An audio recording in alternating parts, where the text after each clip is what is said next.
wondered, staring at the crucifix and the pictures at church as a young child, what the display of a corpse and the bloody scenes of the Passion narrative have to do with the message of the Roman Catholic Church, to be kind and helpful. Do you have any idea why that seems to be the main goal of life according to the Church? Right. So, uh, in the ancient world, um, dualism was everything. The physical body was worthless, and the only hope someone had for afterlife is an entirely um, spiritual existence.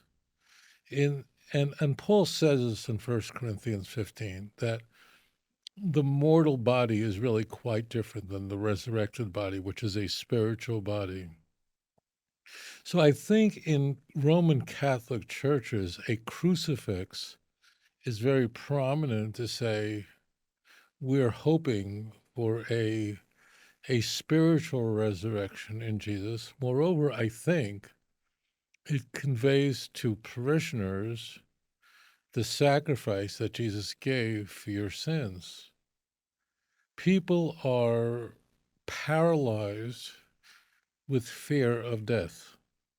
We can write a will, we can purchase a grave. But it is very difficult for anyone to actually even think about their own death for more than a few seconds. It's very, very traumatic. And we are, after all, the only creatures on this planet that know very quickly that we're going to die one day. We hope to push that date off as far as possible, but the fear of dying is overwhelming.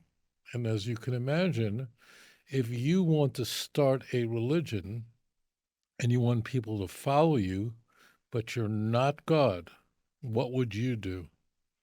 If we wanted to start a religion, because there's a lot of money and power in religion, what we would do is tell people we would fuel or exploit the worst fear, and that's death, and say that if you believe in what we believe in, you're going to go to heaven.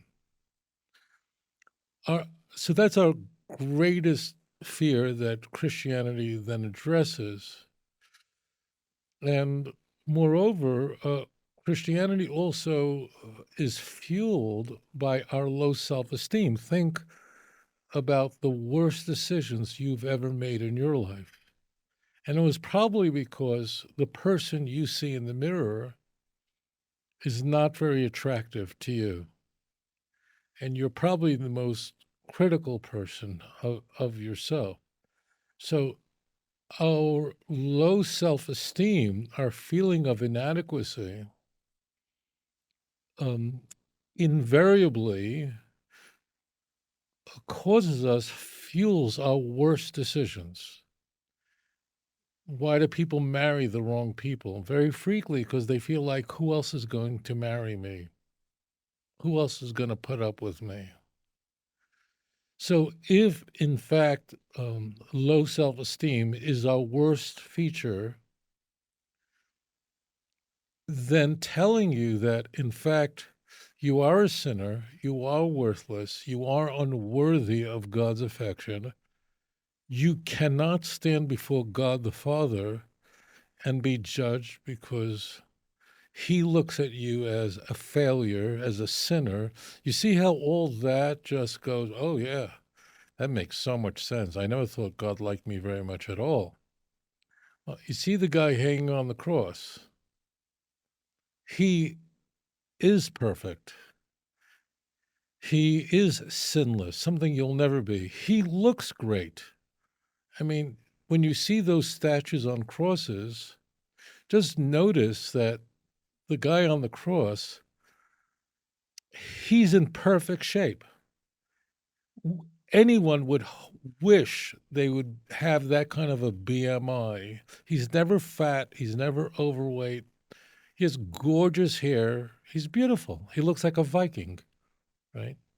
So he's what you will never be. Moreover, have you ever been betrayed in your life? I bet you have. And I'll bet you with people close to you, well, he'll never betray you. Not only that, he died for you. He sacrificed his life for you. You know what a powerful drug this is? And that's why Christianity is so successful, because it weaponizes our our worst features, our low self-esteem. And if you just believe in him and don't do what the Jews did to him, namely reject him, and that's where anti-Semitism, like, how could you Jews reject the Messiah? He's like only did good healing people, and you rejected him, and worse, had him killed.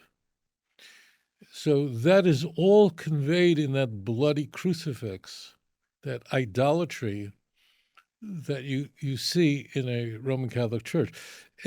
As you'll notice, you'll find none of these ideas conveyed in Tanakh.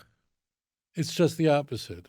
So if you struggle with low self-esteem, Christianity will make you feel just as good as a smoker feels when he inhales that puff. Judaism is there to tell you it does feel good, but it'll ultimately kill you in the end. And in fact, you are created in the image of God, and HaKadosh Baruch Hu, the Holy One, blessed be his name, loves you and wants to be close to you. And the only thing that prevents us from having a relationship is you. I love you. I'll forgive you. Would you consider turning back to me? So Tanakh is conveying that you're creating the image of God. And that's why there's such a distinction between the testimonial of the Christian and the testimonial of the Jew or the Noahide. The people who become Noahides or convert to Judaism are not talking about being on drugs or being an alcoholic or being a prostitute, but they talk about, I was doing great in Christianity. I was a pastor. I was the most knowledgeable person, but I realized the truth. But when you listen to Christians, it's about, I was on drugs, I was on alcohol, I was on the streets, and I found Jesus, right? It's a totally different story. Why? Because Christianity is fueled, it gains its traction from low self-esteem, which is not in Tanakh. And Judaism, whether it's as a Noahide who is following Judaism or a person who's born Jewish following Judaism, is fueled by a desire and a promise that I will be close to you and I'll never let you down and I'll never turn my back against you and I'll forgive you. Well, why would you forgive me? Because my ways are higher than your ways. My thoughts are higher than your thoughts. So it's a very, very, it's two opposite worlds. It's Esav, Edom, and it's Yaakov. And God hates Esav and he loves Jacob. Thank you for your question.